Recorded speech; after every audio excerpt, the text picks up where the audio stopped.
Well, on behalf of the Idaho Workforce Development Council, a job that actually I've been meaning to talk to the governor about the pay. It's, but it is a great honor to work. Well, I don't know. You could double my pay and you wouldn't even notice. But no, I actually don't want to joke about that because it is a great opportunity. And I want to, on behalf of the council, thank David, thank the Siemens Foundation, thank the National Governors Association for the grant support given to the state of Idaho for our work-based learning initiative. Some of the things you just mentioned, David, the call to action we have taken seriously. And so on behalf of our council, which is made up, by the way, of more than 50% is Idaho businesses here, appointed by the governor. And then the remaining portion of the council are those who are most intimately involved in trying to deliver and step up to this new challenge of education that we're talking about. We have an initiative that we are rolling forward. In fact, with today's conference. The initiative is entitled LEADER, or which is short for Learn, Do, Earn. But the concept is this.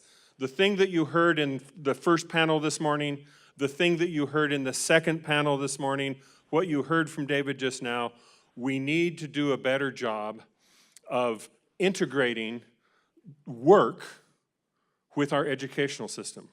Work needs to be something that, as Michael said, enables people to see themselves successful and fulfilled in the future.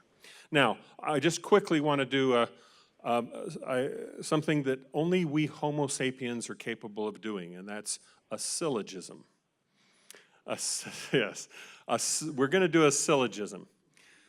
Many of you know what that is. You start A equals B, B equals C, therefore A equals C, okay? We're going to start with a little fact that I will share with you, and that is that there are a few things that people are afraid of as much as the unknown. I happen to know that because I work in the chemistry industry, and one of the things the chemical industry learned a long time ago is that they would have these great big signs, these big buildings, these big boilers, coolers, towers, and people would drive by and say, what in the world are they doing in there? And people became very afraid of the chemistry industry. I had a planning and zoning chair. We had gone to the Caribou County Planning and Zoning to put in a thermal oxidizer, which really is a big afterburner for destroying, complex chemicals, making sure that everything is inert, okay? She called it an ion cannon. And she wanted to know, do you really expect our planning and zoning to permit Monsanto to have an ion cannon?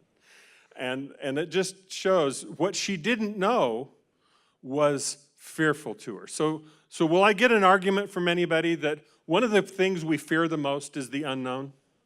Anybody gonna argue with me on that? Okay, here's the second part of the syllogism. Never before in the history of the world has that question, by the way, that was raised, what are you gonna do when you grow up? Who was it who raised that? Oh, that was on one of the panels, that's right. That question, what are you gonna do when you're right, you had to leave.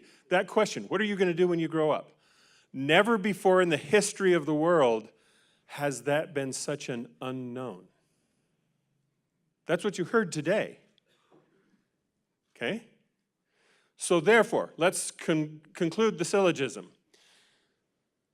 And by the way, I'm trying to give you a little perspective from the one corner of this whole equation that we haven't heard from yet today. We heard from business, who wants to hire these emerging workers. We heard from the teachers who are trying to educate these emerging workers. Who we didn't hear from are the emerging workers.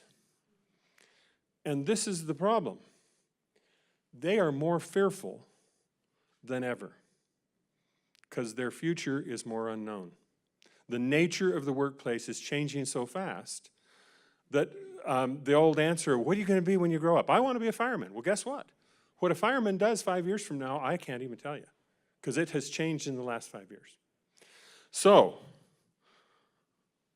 what you know now is that our need to make the nature of work more known, more familiar, more comfortable to the emerging workers of today has never been greater. And that is the reason that in Idaho, we are going to make learning, doing, and earning part of our culture. And we're going to start by asking businesses all across the state of Idaho to step forward and look at a menu. David, you mentioned a continuum. The State Workforce Development Council has put a lot of time and effort into developing a continuum of, depends on how much time and effort you as a company can devote. If it's a small amount, it's a small amount.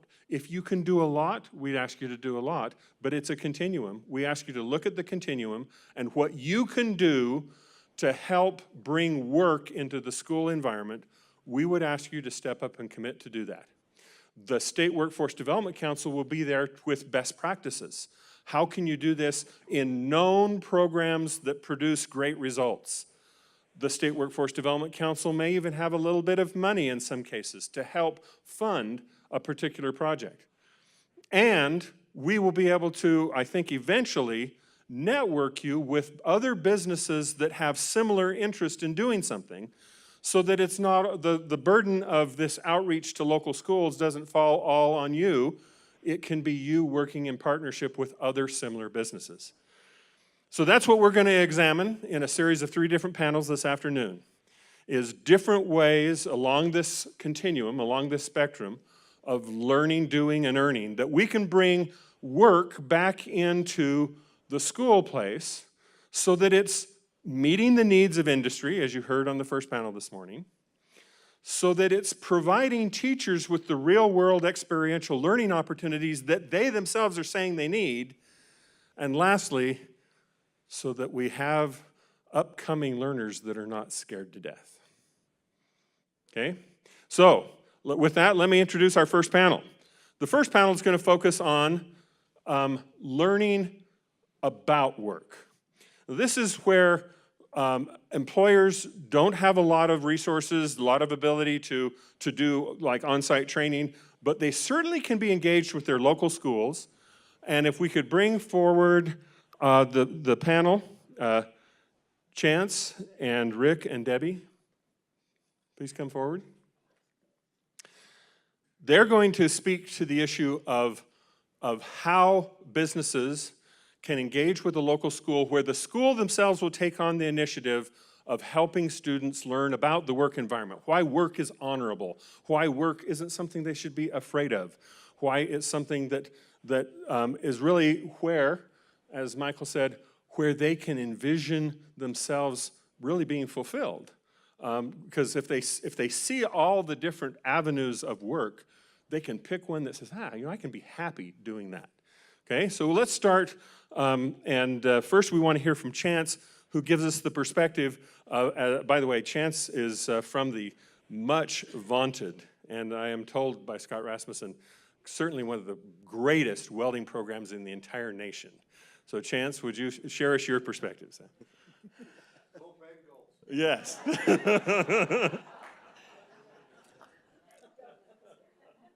So, like I said, my name is Chance Russman. I am a freshman at Idaho State University pursuing an Associates of Applied Science with an emphasis in welding. I graduated from the Timberline High School here in Boise, where I also went to the Dennis Technical Education Center. I have what I call my academic training, my technical training, and my leadership training. My academic training is exactly as it sounds. My general classes necessary to graduate high school. I took multiple AP and dual enrollment classes during my high school career, which is granting me credit at the post-secondary level. Classes such as dual enrollment algebra and trigonometry, AP calculus, literature and composition, and world history, and a lot of those core classes. I also have my technical training consisting of welding, machining, different pre-engineering, and CAD, CAM programs. In pairing these trainings, I have given myself a leg up upon entering college and the workforce. This leg up being, as far as the collegiate level, aside from my welding classes, I'm only one class away from my associates exiting high school. I've actually tested out of my necessary math class for welding due to the training I received at my academic high schools. And I wasn't born with, this aptitude, with this drive. I actually came into high school with a lack of a goal. I had a mindset of just barely getting through high school with with what I could, seeing what I could do when I graduated. I had no passion for gaining a solid future for myself. By the time I graduated high school, I'd actually attended 9 different schools, averaging a new school every year and a half. I went into my freshman year of high school at Chalice High School in Central Idaho, taking what I felt were the easiest classes that were required. It was at Chalice High School where I took my first CTE course, Career Technical Education course, being welding. I made it about 3 weeks into the class, which was just enough time to learn all the safety and theory and all the paper side of it. And then I moved again. Moved here to Boise. The Boise School District, which maintains, the 3-year high school curriculum, I was almost barred from being out at the Dennis Tech Center, not being able to enter that welding class. So I took what I had available because I had found a passion. And that was Tech 9, which is offered at every junior high in the Boise School District, where it teaches the basics of computer design, CAD, basics of engineering, coding, woodworking, and just a lot of basic shop and math work with other STEM-related topics. This class gave me a passion, something I could put both my hands and my mind to. Enrolled in welding once again, entering my sophomore year of high school at Timberline. And I'd only really considered it as a hobby, something that could be a good life tool, convenient. And I found that I was actually excelled at it. I was surprised. Moving through the curriculum quickly, enjoying it, and working with my peers to build projects. The shop I operated in high school that I learned actually operates as both an educational facility and a fully operational fabrication shop, taking actual orders from customers out in the community. Between also my sophomore year, I took an intro to pre-engineering.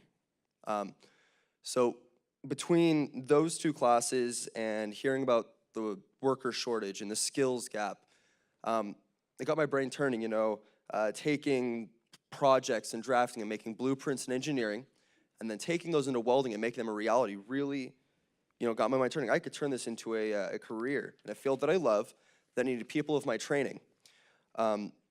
Knowing this, I pushed myself, taking online classes to get ahead, to get credits necessary to graduate.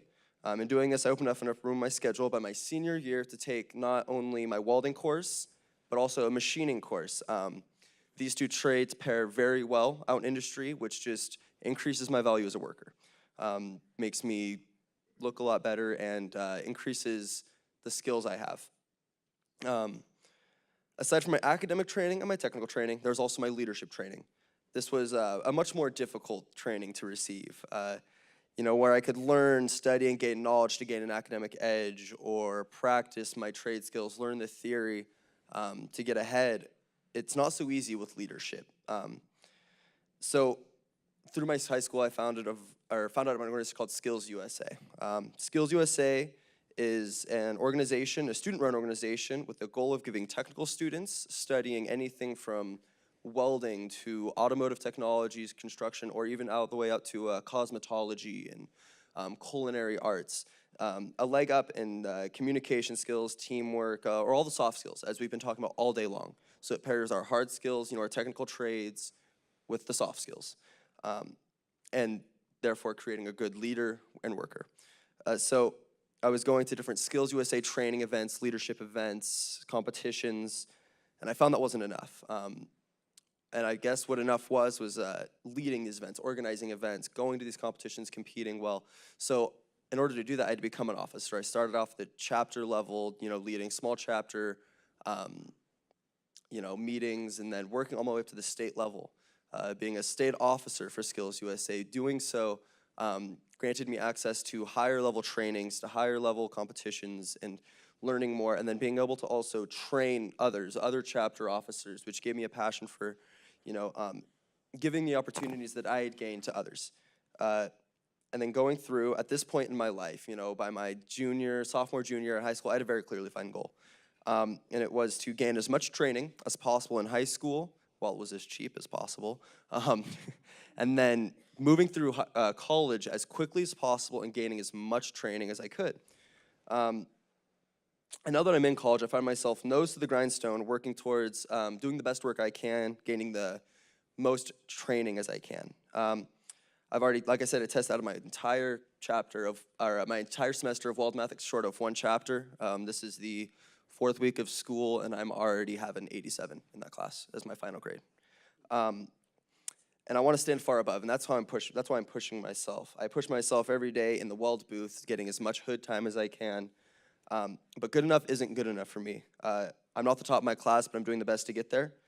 Between all my abilities gained through my educational career, I've been supplied with countless avenues for success in many industries, whether it being a machinist, fabrication welder, pipe, structural welding, draftsman, engineer, millwright. There are so many avenues for success out there that I have available to me. I have goals of entering the industry and being a welder, but that's not where it will end for me. I have aspirations of going just beyond being a welder, just being just an engineer. I have dreams of being an innovator.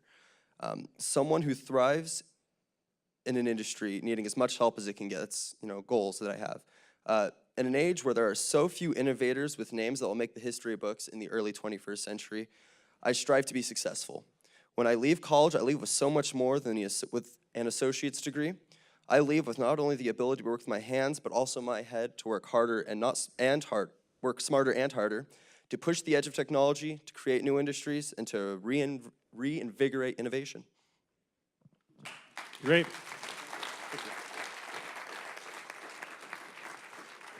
Thank you very much, Chance. Next, I'd like to introduce my good friend and counterpart at the Simplot Corporation.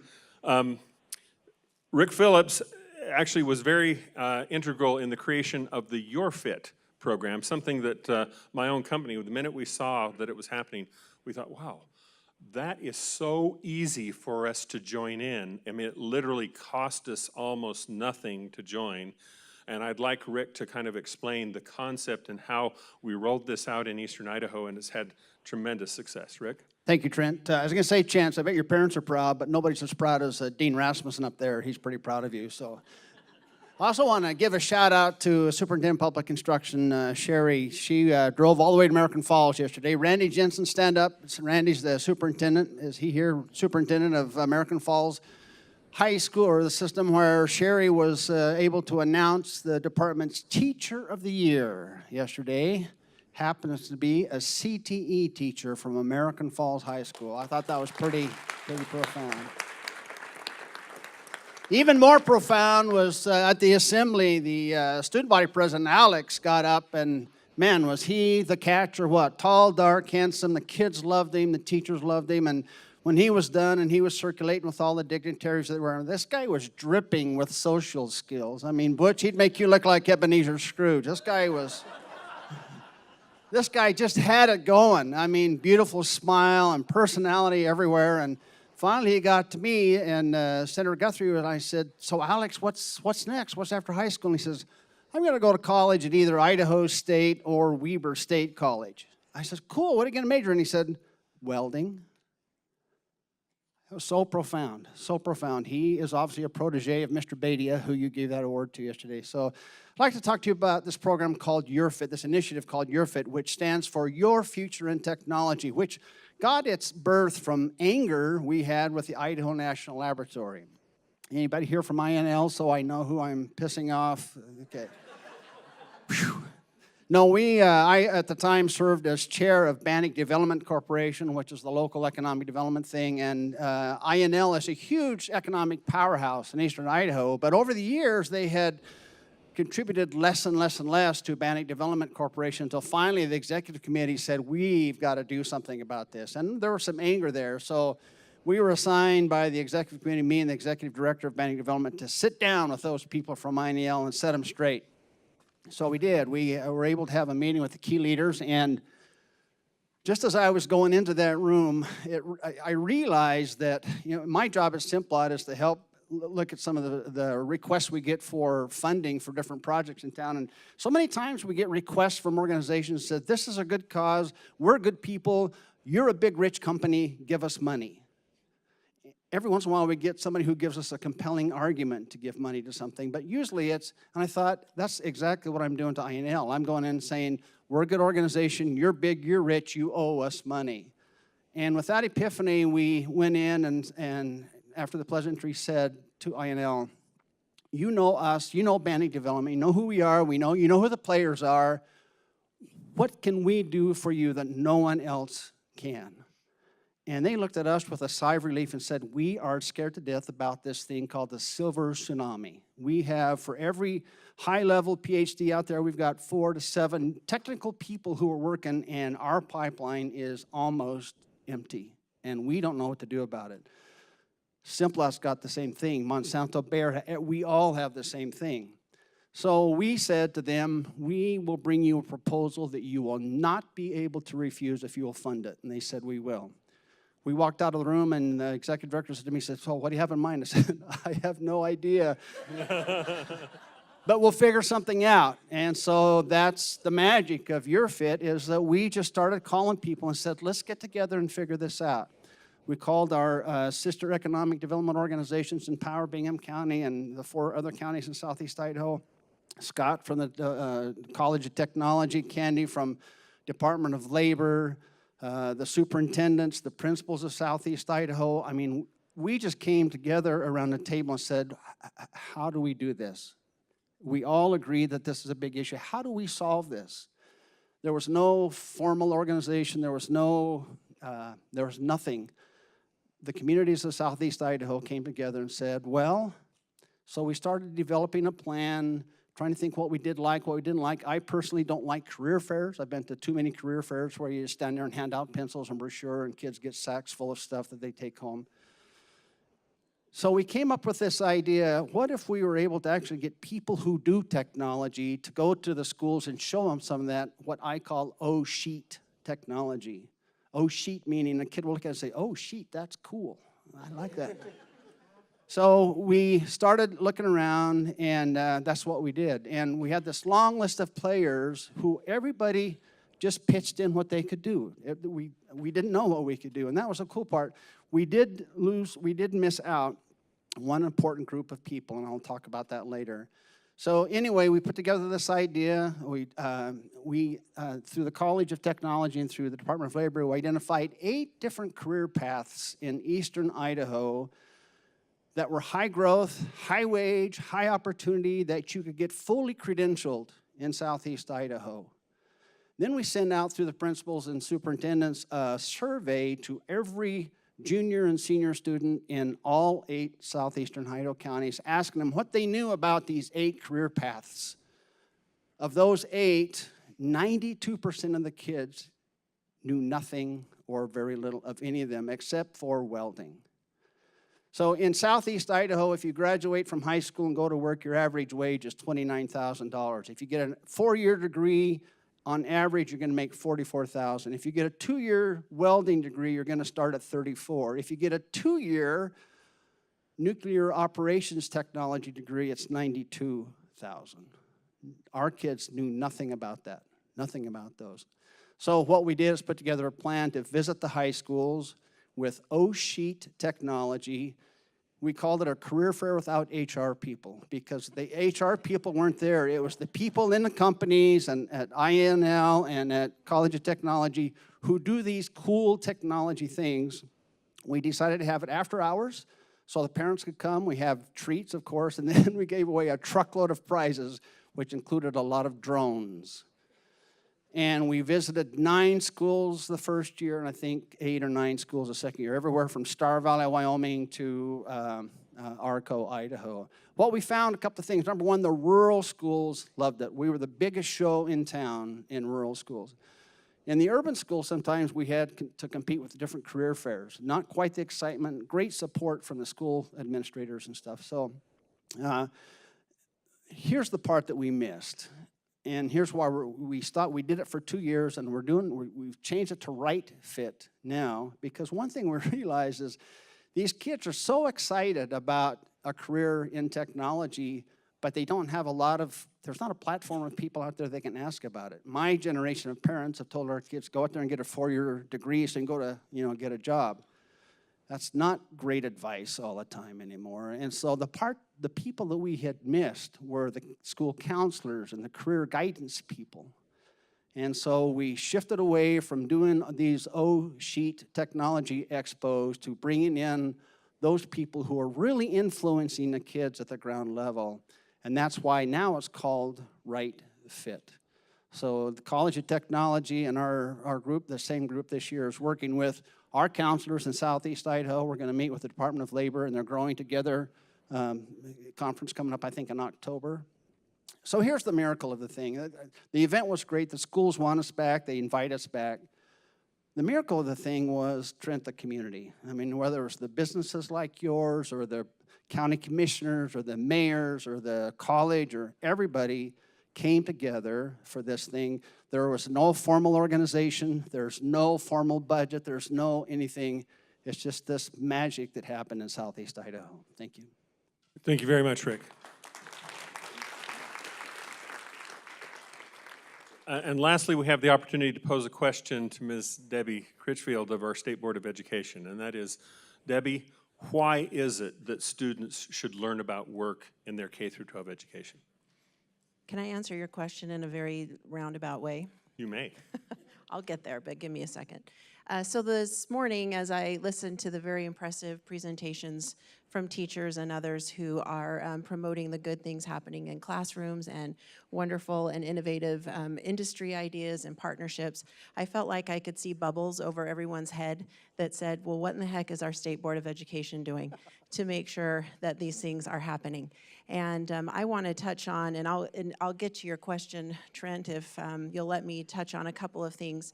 As we talk and discuss and plan and create policies and so forth, we are always eyeing the workforce. How do we partner better? How do we create a system that invites greater participation between those two entities? We don't have a favorite child. We talk about college and career, and perhaps that's not even a good way to term that, because everything is a career. That's ultimately where we are trying to be. I have a friend who in Declo, Idaho, that took his wife to the doctor in Salt Lake, and they got into this discussion, and the doctor said that he had a plumbing need at his house and had called a plumber, and after several weeks of trying to get a plumber to be available to finally get there, he was presented with the bill.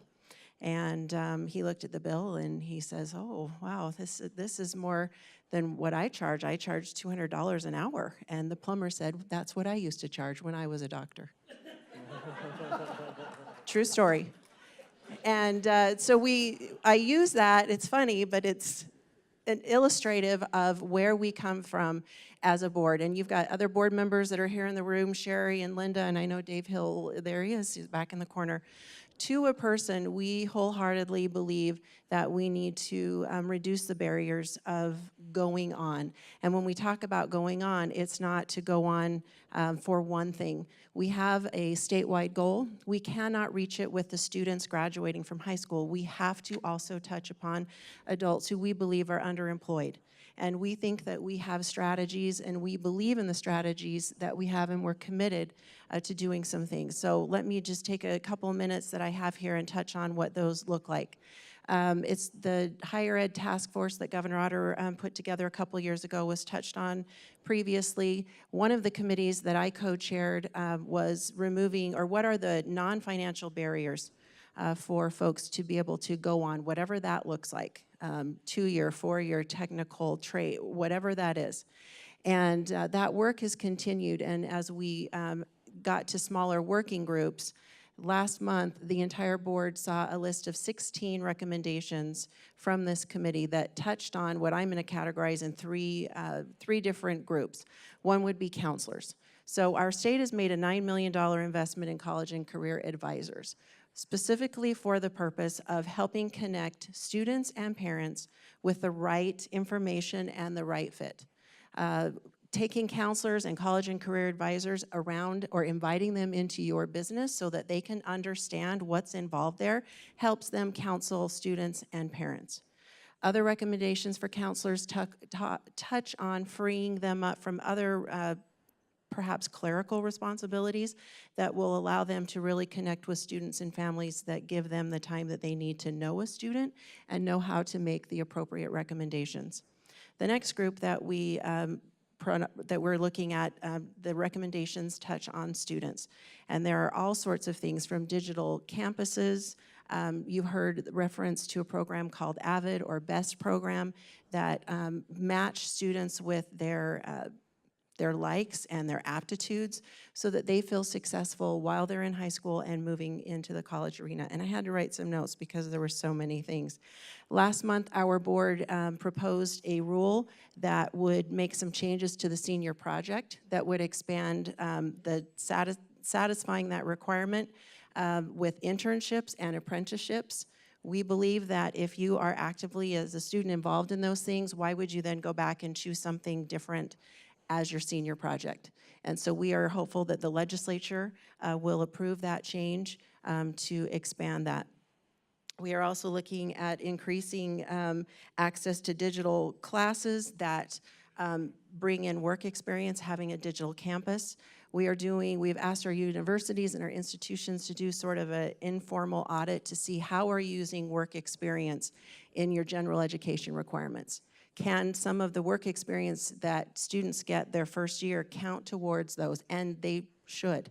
And how does that look? Or is there a hybrid of that? How do we increase the opportunities and the exposure for those students? Like I say, there are many. There's 16 things specifically that we're working on in addition to many other initiatives and programs that we're trying to accomplish. The last group are parents. They are extremely influential, and it's been touched on that many times parents have in their mind a particular path. Well, you need to do this or you need to go that way. Parents also need to be informed. We are looking at creating and expanding parent academies around the state in our institutions that will help parents connect with information. If this is the way that your child wants to go, let's help you get there. Navigating systems can be daunting for anyone. And if we can remove some of those barriers that help parents help their students, and what we see is that parents in the process of learning for their student learn for themselves. And so it becomes an added benefit to teach our parents. I was asked last year, Minnecaja area, Waukesha and Minidoka school districts put together first in the nation machine operator apprenticeship, which I know you're going to hear about a little bit about later. But I was asked to come to the dinner for the students and the parents, and it was kind of the kickoff. And I happened to be sitting at a table with a young man and his father. And the father looked a little rough around the edges, and they were talking, and I wasn't in a creepy way listening, but they were sitting right next to me so I could hear the whole conversation. The father was so proud of his son for taking the opportunity as a 16-year-old to be involved in this apprenticeship. And I heard him tell his son, don't screw this up. You need to be on time. If I had had this opportunity when I was your age, I probably wouldn't have made some of the mistakes that I made when I was growing up.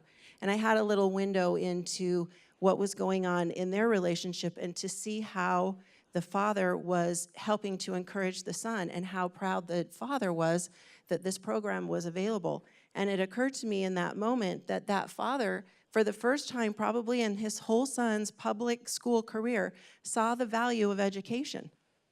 And I thought, I want that for every kid, for every family, for every parent. And I know that those that are on the state board with me and those in this room, we feel like that. We don't just do education for the sake of education, that we want to help people have successful employment. So I would ask those of you that are involved in industry, school teachers and schools are not good at talking about the great things that they do. There are a lot of great things that are happening. I would encourage you that if you have a way to partner with a district or a school or a university, that you would go knock on their door. And if there's any kinks in that hose that need to get worked out, pick a favorite state board member, call us, and we'll help you smooth that out. I was asked by a general manager of a car dealership in the Burley area to drive to Utah to see what the car dealerships there have joined together as far as coding to put on during the summer for students, and how you get scholarshiped into this program, and the car dealerships pay for you, and you can code all summer long with, and it's nothing that's a direct impact to them, but they recognize the importance of these fields. And because of that invitation, I went down and was able to learn and understand what is going on. Taking the opportunity to seek people out within your own area of influence is so powerful. And so as a state board member, we can have policies, we can cheerlead people on, we can direct people to do these things, but where the real powerful impact is person to person when you make those connections. And so I'd encourage you to do that and encourage you to seek out what's going on in your own backyard and be proud of where we are as a state. Thank you. Please join me in thanking our Learning About Work panel. Appreciate all your time.